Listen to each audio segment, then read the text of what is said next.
Okay, so section 7.1, this is where we are today. That's on page 470. And we're doing something that we should already be familiar with, solving a system of equations, right? So when you, and all of these equations I think that we're looking at in this section are scenarios where we have two equations with two variables, right? You guys have seen that before, right? I don't know which math it was, but you've definitely done that before. So when you have two equations like in our first example here, x plus y equals 4, and then x minus y equals 2, you've already learned that there are basically two ways to attack that for solving those two equations. Who can tell me what those two ways are? Maybe someone besides Adam. Yes? Like substitution. Substitution would be one way. So Danielle was really nice. She's like, I'm not going to give both because I'm going to give someone else a chance to get their name on the board. So then Hayden can get his name on the board. Okay, so Hayden is going to give us Hayden is going to give us a third way. That's not one of the ones I had in mind. Can anybody give me the other one that I had in mind? That's not listed in this chapter. So substitution, graphing, and it's the scenario where we add these two together, and when you add them together, one of them goes away. Anybody remember what that's called? Someone that, Elimination. That's right. Elimination is the other one. So you guys should have already learned that, right? So this should, to some degree, be reviewed. All right. And so this particular section here focuses on substitution and graphing. So I don't think we're reviewing this, I think, to build up to talk about matrices. You guys haven't had matrices in another math yet, right? Okay. It's definitely on standardized tests, so you need to understand matrices, so we're going to spend some time talking about that. But let's just make sure that we get substitution and graphing. So the way substitution works, just to refresh your memory, is you solve for one of the variables in one of the equations, and then you take whatever value you get for that variable and you plug it in the other equation, right? You substitute it in the other equation. Hence the name substitution. So for this, like this particular one, for example, I can easily solve for x or y. Which one do you guys want to solve for? Yes. You want to solve for okay, how many want to solve for x? All right, I've got, of course. How many want to solve for y? I'm hoping somebody doesn't care. Okay. Sean's like, I don't care, whatever. So the x's have it. All right, so we're going to solve for x. X is equal to 4 minus y. All right, everybody agree with that? As I solve for x. So now I'm going to take that and I'm going to substitute it into this equation here, right? So that becomes x minus, that becomes 4 minus y. 4 minus y equals 2. I just took what we solved for x, and I plug that in for x. All right? Simplifying that, this becomes 4 minus 2y equals 2. Negative 2y equals negative 2y equals 1. All right? Amazing. Isn't that amazing? It is. That's right. We are math teachers are just magicians. That's what we are, right? You guys probably don't even know it. That's what I do on the weekend. Magic shows all weekend long. So now what are we going to do? So we've solved one of our variables. We've got to solve the other one. How am I going to solve for the other variable? You have to solve for Just plug the y into the... I just got to plug it into one of the other equations. It actually doesn't matter which one I plug it into. I choose either one, right?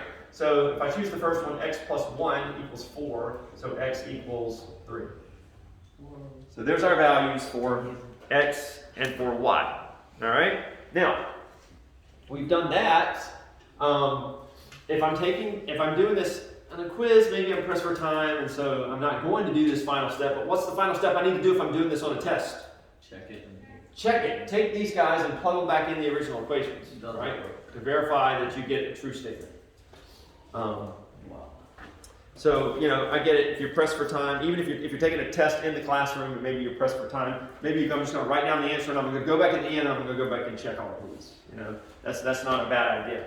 But if you've got unlimited time, definitely go back and check that. Now, I could also have solved this by the other method that Hayden mentioned, which was graphing. How would I solve this using graphing? Does anybody know? How would I use my graphing calculator to solve this equation? You would plug them into the graph, so you, for the first one you take it y equals 4 minus x. That's right. So the first thing I have to do if I'm going to graph it, every time I plug it in my graphing calculator, I'm going to solve for y, right? So this guy here, x plus y equals 4, becomes y equals 4 minus x, right? And then see if we had used, Stephen, if we hadn't used your way, we would have already had that piece done. So thanks a lot. Thanks for making us requiring a little more time. X minus 1. If only I got paid by the minute. So we solve for y here, and we get y equals x minus 2. Everybody agree? Did I do that correctly? I think that's right. Yep, that's correct. So these are the two equations that you're going to plug in your graphing calculator, right? And when you plug in the graphing calculator, what are you going to, if there is a solution, what's going to happen? These lines are going to cross, right? And then that point is Wherever the line crosses, that's the point that's represented here. In other words, what should the point be that these intersect at? If I write it as a 3, 1. ordered pair, huh? Or coordinate? 3, Huh? 1. 3, 1. X is 3, Yeah. y is 1.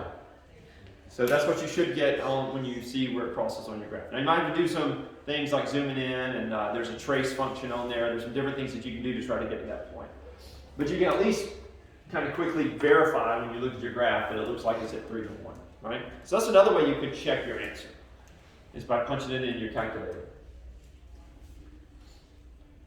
All right, does that make sense to everybody? Yes. Cool.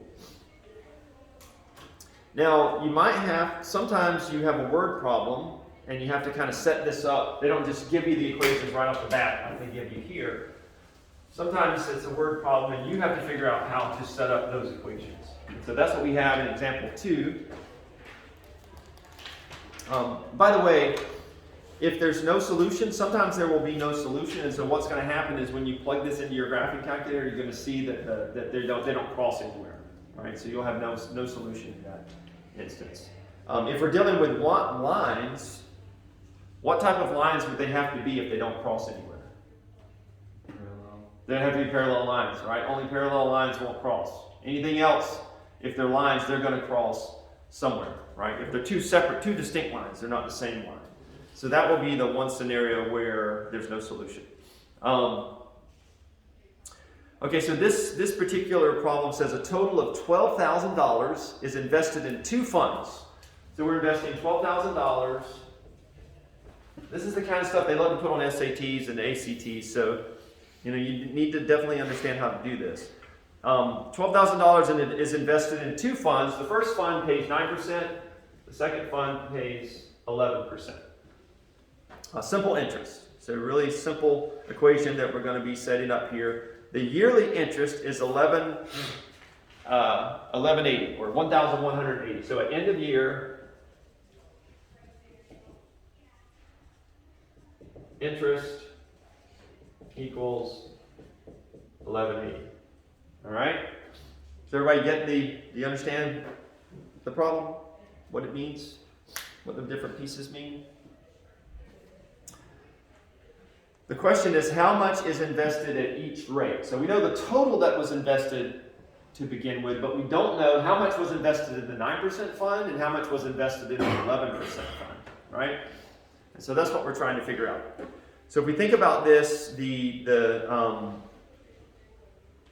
total amount that we invested, we basically need to make 2 equations with x and y, and then we'll be able to solve those 2 equations, right? So one thing that we can say that we know is if x is the unknown amount that we invested in the 9% account, and we say y is the unknown amount that we invested in the 11% fund, right? We know what's the first simple equation that we can make based on the $12,000. X is the amount we invested in this fund, y is the amount we invested in this fund. So how does that relate to 12,000? X plus y equals 12,000. I saw you looking at the book, man. I'm so sorry. I wasn't reading it off of the book. I saw it in the thing. So he's right. X plus Y equals 12,000. Does everybody agree with that? Right? That was how much money we had to start with. I took some amount and put it in this fund. I took the other amount and put it in this fund. But I know that this is, if I add X and Y together, I should get the $12,000, right? The other thing that I know is that when I calculate the interest that I made for each of these, that interest totals up to this, right? And so our second equation is going to be, when we're using interest in our math problem, we're going to convert it to decimals. How do I convert an interest rate to decimal? Or any percentage to decimal? You multiply by 2. No. I just put 25% is what in decimal form? 0.25. 0.25. So I divide it by 100. So if you ever forget what the process is with that, just think of some simple one that you know the answer to, right? So you get, so the 2% are 0.09 and 0.09 and 11%, right? So basically I invest X at 0.09, and that'll tell me what the interest is going to be on that. And then I invest Y at 0.11, that'll tell me the interest that I gained on that. And the total of those together is going to be that amount that I had at the end of the year, 1180, right? So now I've got two equations, and I'm just solving, I'm just using substitution, just like I did before, to solve these two equations. Now, one thing they did in the book is to simplify it. They said get rid of the decimals. So I can do that, that's not a problem. How would I get rid of the decimals in that second equation? Algebraically, can't break any algebra rules, right? If I want to get rid of those decimals, what do I need to do? So that the resulting equation be equivalent to the original equation. You need to Multiply everything 100. by 100. So if I do that, You have to multiply the 1180 on the other side, right? that's right. Everything has to be multiplied by 100. So when I do that, if I multiply both sides by 100, right? Multiply that by 100 as well. I get 9x plus 11y equals 118000. You multiply something by 100, it moves the decimal place to the right, 2 places. However many, if you haven't got this trick down yet, however many zeros you have after your 1, that's how many decimal places it moves it to the right. You don't have that. What's that? If you don't know that, I mean, like, I'm not pretty much. Yeah, right. You Like, probably, if you missed that somewhere though, I'm just making sure that you've connected those dots, because it is, sometimes you just miss, you're out 1 week when they were going over that topic and somehow it never stuck, right? And the opposite's true if you're dividing by 100. You move it to the left 2 places, right? All right, so here's our 2 equations, and again, substitution. It's pretty straightforward here. I'm going to ask somebody besides Stephen this time which one we want to solve for in our first equation. I just don't trust him after that last experience. You want to solve for y or x? Y. Okay, Stephen, you tell me. Why? Okay, Stephen says y. Why? All right, so y equals 12,000 minus x, right? So we're going to take that, plug it in here, and I mean, this is just pretty straightforward at this point. 12,000 minus x. And we do the math, and I'm confident that you guys can figure that out. And of course, they didn't solve for a y.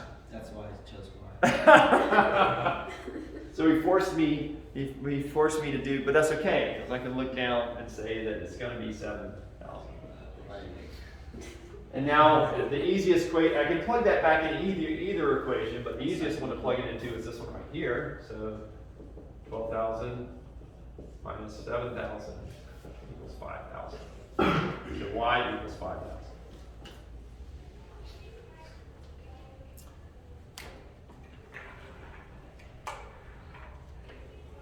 All right, any questions about that?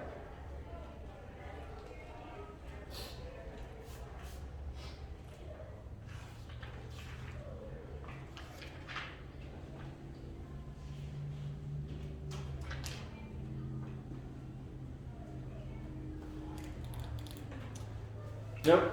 All right. So just for time's sake,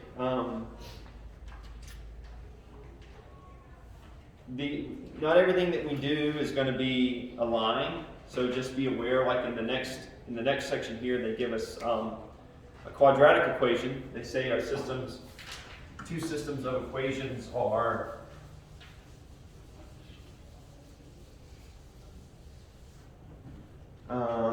x squared plus 4x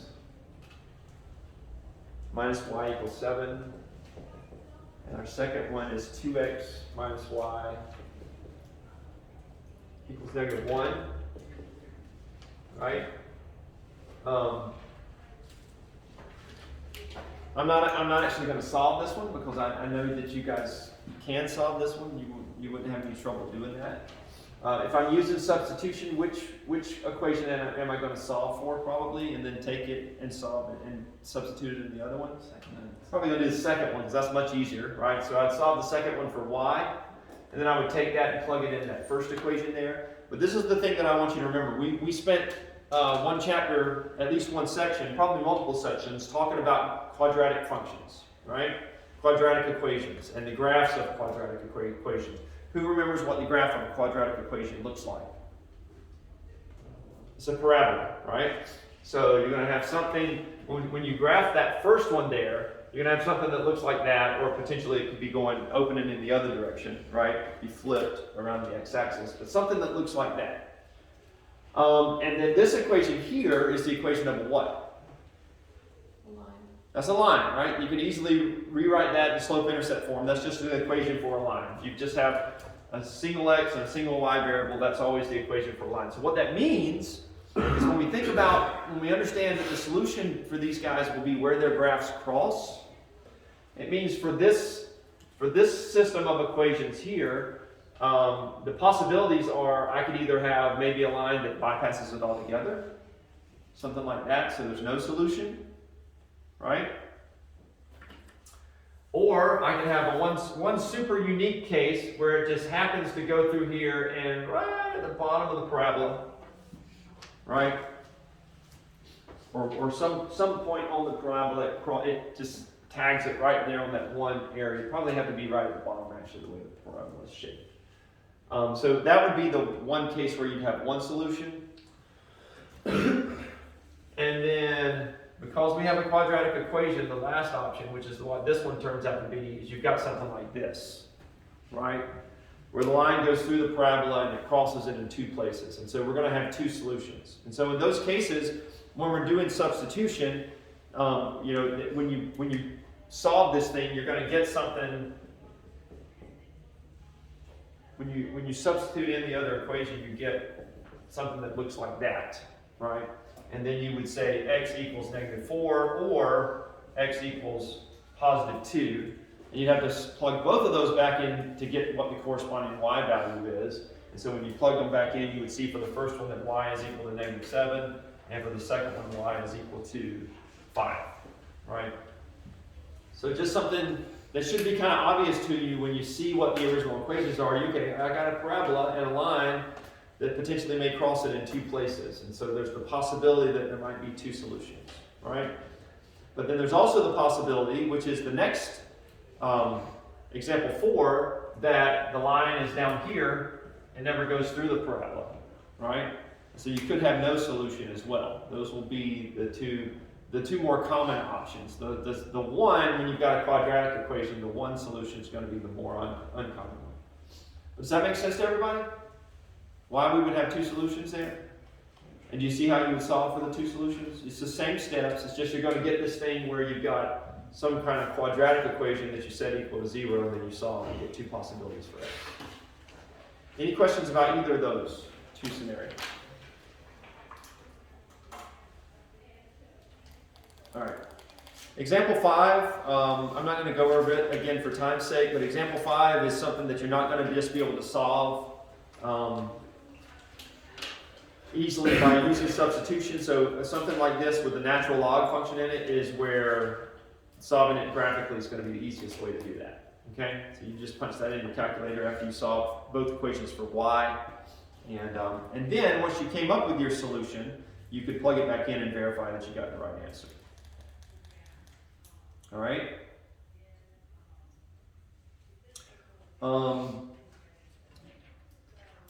One final thing to mention is break-even analysis. And this is something they love to put on standardized tests as well. And you'll have some practice with this in your homework, but that's at the top of page 475. And let's just set this one up, and then we won't solve it, but we'll set it up. It says a small business invests $10,000 in equipment, and in order to produce a new soft drink. Each bottle of the soft drink costs 0.65.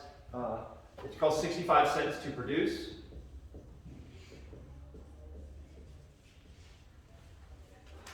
And they're selling it sold for $1.20. And the question is, how many bottles must be sold in order for the business to break even? So this is one of those things where you have the cost to make something, and then you have the revenue that's generated. And if like I said, they love to put these types of problems on the standardized tests. Sometimes it'll say something like, how many bottles, it'll be an inequality, and they'll ask you to write an inequality that shows how many need to be sold in order for them to make a profit. All right? But you're still finding the same thing. You're kind of finding the break-even point, and then you'll say, it has to be more than this value here. And so when we're trying to find the break-even point, we're basically trying to find where is cost equal to revenue. All right? So basically all the money that I spent producing the product, right? Break-even is where the money that I spent producing it equals the amount of money that I made on selling it. Does that make sense? Okay? So when we think about what's the unknown in this thing here? We don't know what the number of products are, right, that we've sold.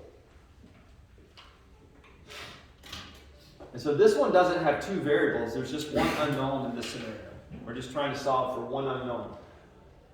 So tell me this: if I'm calculating cost, what does it cost to make X number of bottles of this new soft drink? You're looking for an equation? Or? I'm looking for an equation. Yep. So cost is just X minus 0.65, right? That was the number. X times 0.65 to produce, but what we can't ignore is that it costed us $10,000 to start, right? We had to buy all this equipment and also, so our cost is $10,000, right? Plus the cost that it takes to make each bottle, right? And then we're just looking for that point where the answer is greater than how much we spent, right? How much we spent, that's right. So that's our cost. Does everybody see that? I want to make sure you got that, all right? What's my revenue? How much am I making as I sell these guys? Well, if I sold X bottles, I'm making 1.2 times X, right? $1.20 times each bottle is how much I'm making. And so my break-even point is going to be an equation where I say these are equal to one another. 10,000 plus 0.65x equals 1.2x. And that's a really simple equation, and I'm confident that you guys could punch that in your calculator and figure out that we need to sell 18,182 bottles. That would be our final answer. Did you guys get how we would set up a problem like that? Make sense to you?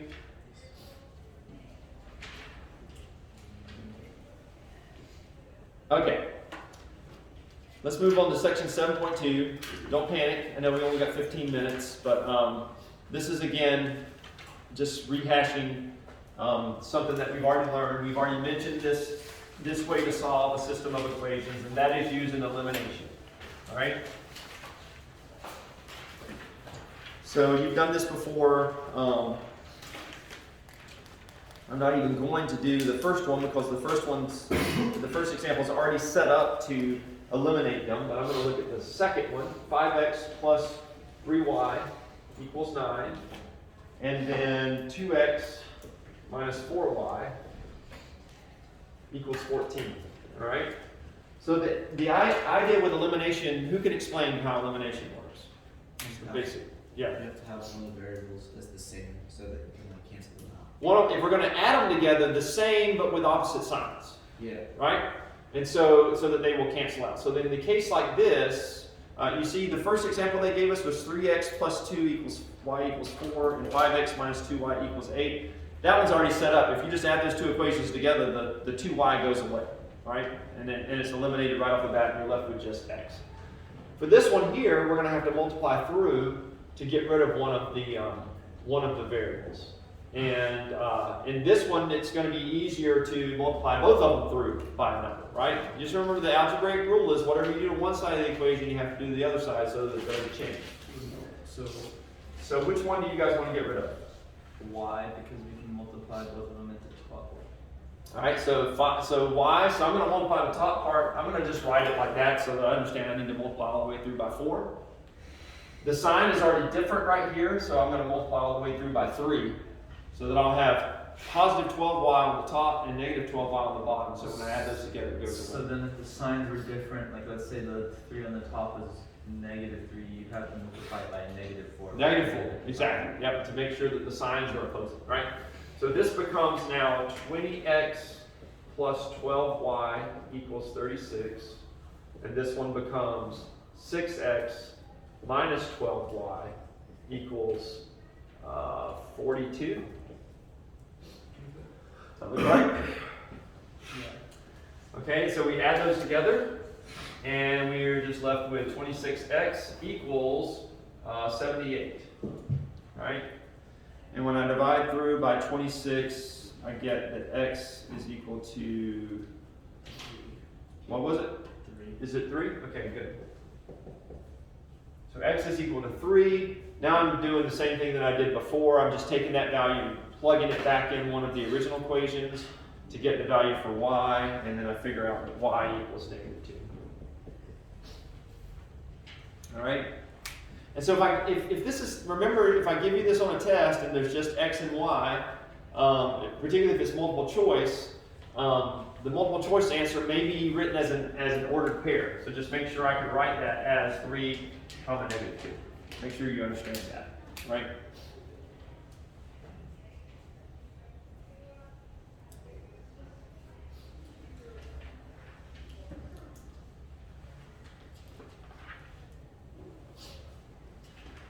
And so I've already said this, but I just want to make sure that you guys get this. And that's what's stated at the top of page 482.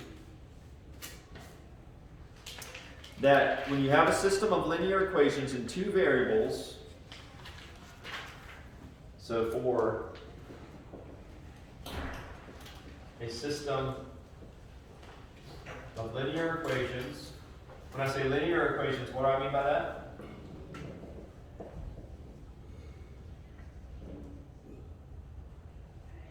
A linear equation is an equation of a line. That's right. So you have an equation for a line in two variables.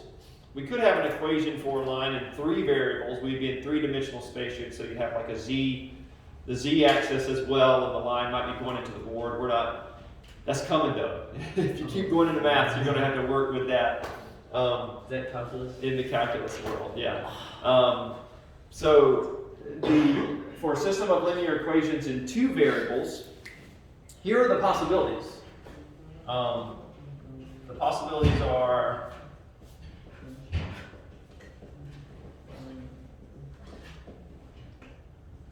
one, you get exactly one solution.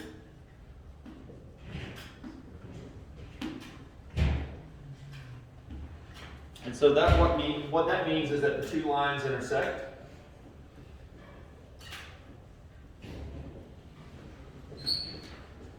The next possibility is that you have infinitely many solutions. I'll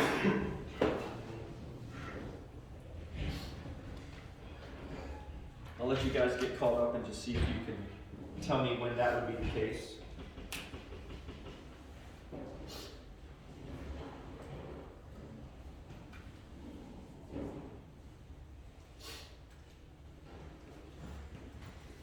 When would two lines have infinitely many solutions? They're identical. When the When they're identical, right? So it's when the equations are really the equations of the same line. Well, how could that be the case? I mean, obviously, if you give me an equation like x plus y equals 5, and maybe you try to trick me and you write it this way, right? But it's going to be sort of obvious that those are two equations of the same line, right? But this is what we have to remember. When we multiply through the whole thing by something like this right here, right, is the same equation of, those two equations are equations of the same line, right? So when it's a scenario like that. They may not look obviously like they're the same line, but it'll make itself known as you're solving the problem. And we'll explain how that's made known in just a second. So infinitely many solutions. This is two lines overlap. Or i.e. they overlap, i.e. identical. It's the equation. The equations are equations for the same line. And then the last scenario is when there's no solution, and we've already said, but that's the case when we're dealing with lines. What's going on there? Parallel lines. Lines are parallel, right?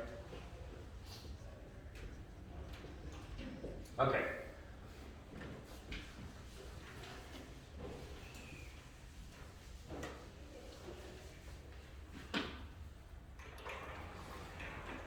So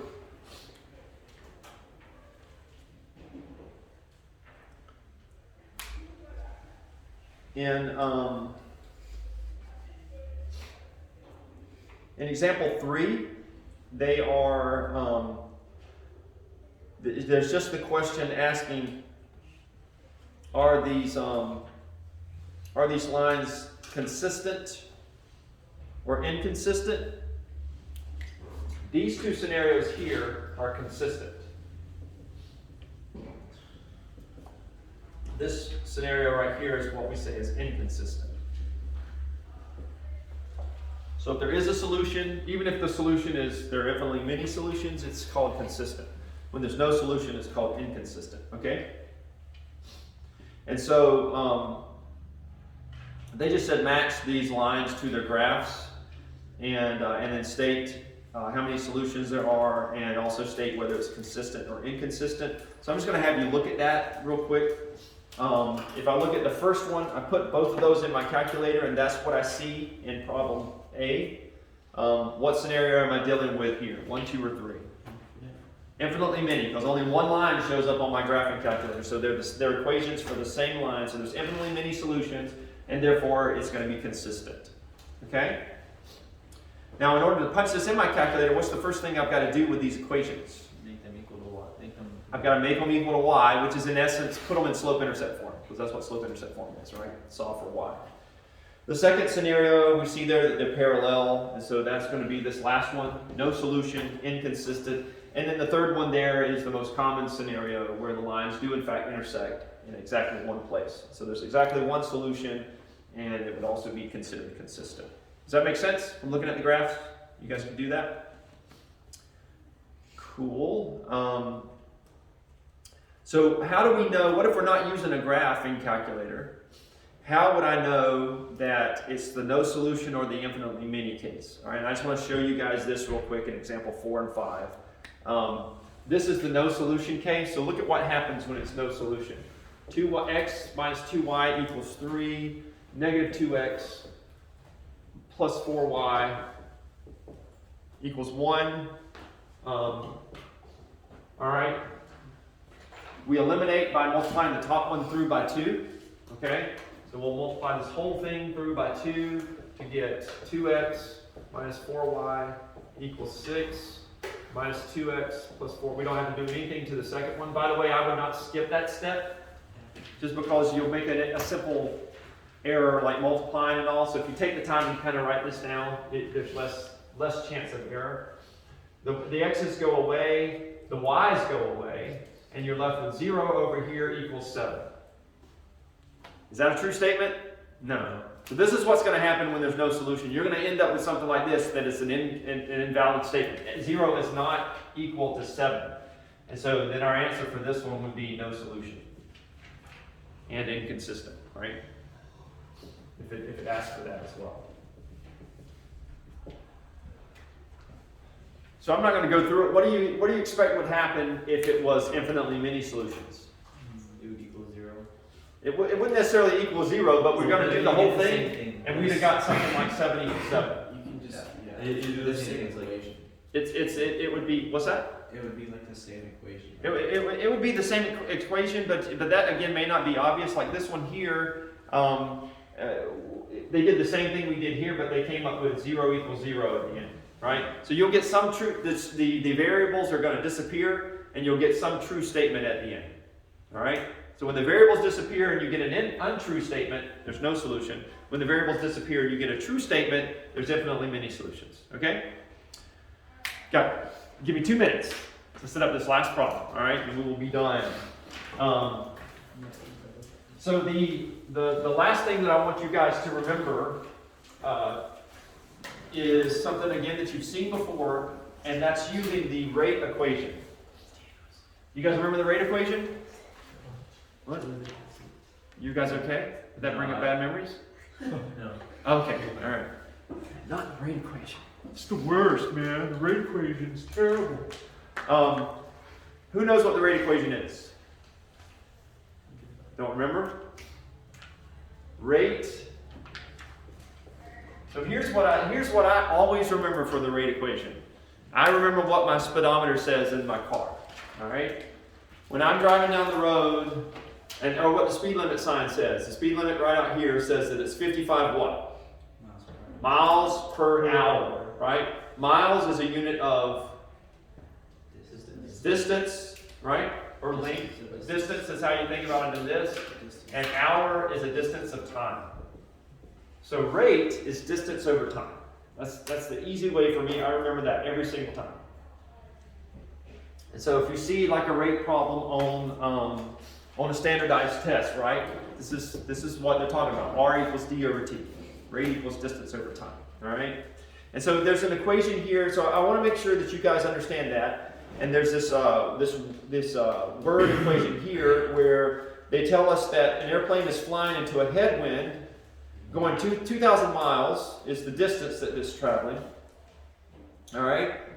And when it goes in one direction, from Cleveland, Ohio to Fresno, California, it takes 4 hours and 24 minutes, right? So that's going to be our time in the first one. So the distance is 2,000. And the second half of the equation says basically they're coming back from the same place. So the distance is going to be the same for both of these, right? Distance is 2,000 for both, 2,000 miles. But the time for the first one, T1, is going to be 4 hours and 24 minutes, and you could punch that in your calculator and get a decimal for that. Basically 4 plus 24 over 60. And the time that it takes when he comes back, T2, is going to be equal to 4 hours on the nose. So this is that many hours, and this one is this many hours. And they want to find the airspeed of the plane and the speed of the wind, assuming that both remain constant. All right, so that's an important point as well. And so what this means is that if we rearrange the rate equation, if we say R equals D over T, then we could solve for D and say that D equals RT. Are we good with that? Right? And so if we think about it that way, we know that with the first one, they went 2,000 miles, and the rate at which they traveled was whatever the rate was that the plane was flying, minus the wind that was working against the plane that slowed it down, right? So this rate minus rate 2, which is the wind's rate, times the time, which we said was 4 plus 24 over 60, all right? So that's one equation. The second equation, again, it's coming back, traveling at 2,000 miles, but this time the wind was actually helping it, right? And that's something we have to kind of infer from the problem, that the wind didn't change, right? So this time the wind is added to it, rate 1 plus rate 2, and it took us 4 hours. So now we've just got a regular system of equation, 2 systems of equations, 2 variables that we're used to solving, and so we can solve for rate 1 and we can solve for rate 2 and figure out what the rate would be on each of those. The only thing that I want to make sure you remember, if you're given a problem that's like this, where they give you units, make sure that when you write your final rate down that you list those units, right? So our units were miles and hours, so our final units should be in miles per hour, right? Whether you write that as MI over HR or MPH, I don't care. But try to remember to include your units. I'm way more of a stickler about that in chemistry than I am in here, but just something just to reiterate. Okay? And that's it. Sorry I went a couple minutes over, but you guys have a good day. I will send out that homework assignment, and let me know if you have any questions about that or your tests. Okay? Have a good one. Oh,